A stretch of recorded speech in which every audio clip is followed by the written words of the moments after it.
in light of recent fandom controversies and not really wanting to add to the ongoing conversation about the state of the franchise and its future, I decided to make a video just briefly going over characters that I liked from the Disney era, which is the one that I grew up in. So I hope you enjoy.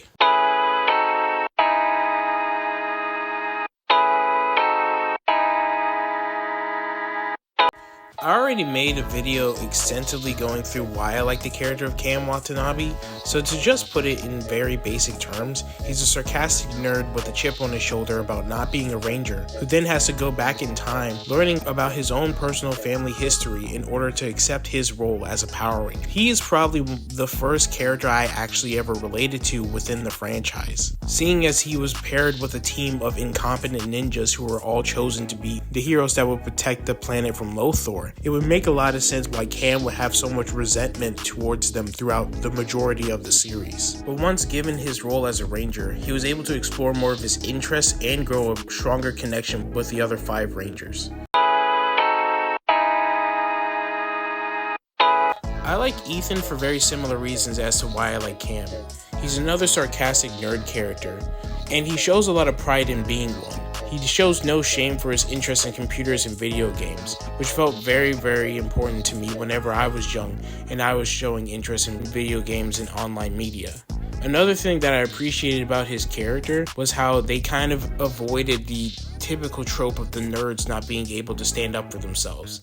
Ethan was a Power Ranger, so when someone tried to bully him, he wasn't afraid to stand up for himself, even finding a way to help his bully in a way that didn't involve fighting. A classic Power Rangers learning moment. Jack Landers was the reluctant leader of the B-Squad Power Rangers team in Power Rangers SP. He was someone who was blackmailed into being the Red Ranger, and because of that, didn't take the role or responsibility of leader seriously initially. As the season went on, he was able to slowly grow into his role as Red Ranger. People like Sky and Kruger helped challenge his beliefs about being leader and helped him grow into a more mature SPD officer. My favorite part about his story is the way that it ends. The fact that he starts off as someone who just wants to do what they can for the people around them by helping out, giving clothes to the homeless, and that's how his story ends was probably the most poetic part of his journey. I know a lot of people might be frustrated seeing that he was one of the few black people to be a Red Ranger and he had to step down for the role, but considering it was in the last two minutes of the series and we didn't get more seasons of SPD after that, it felt like a really solid conclusion to his story. RJ is probably one of the best misdirects in the entirety of the Power Rangers series. Instead of getting a conventionally older, wise mentor figure to the Power Rangers team, we get someone who's a lot younger and a lot more chill.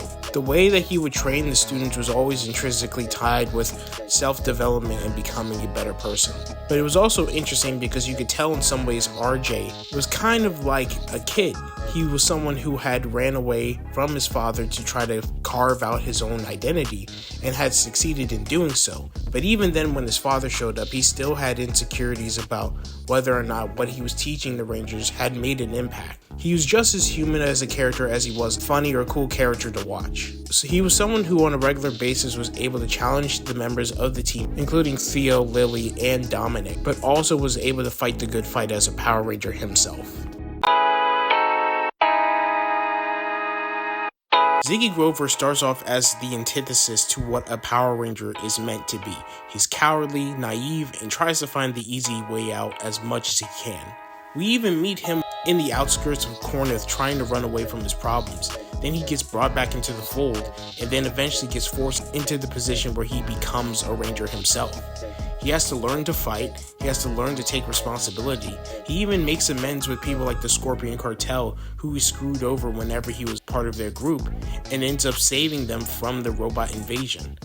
He becomes a more competent person and someone who is able to show how he cares through his actions. I appreciate his growing relationship with Dr. K, as it shows that Ziggy, although he's not the perfect person, shows a lot of the best aspects of humanity, and the fact that Dr. K, a person who was so disconnected from the world that she ended up creating a robot virus, she was able to find love for someone like Ziggy.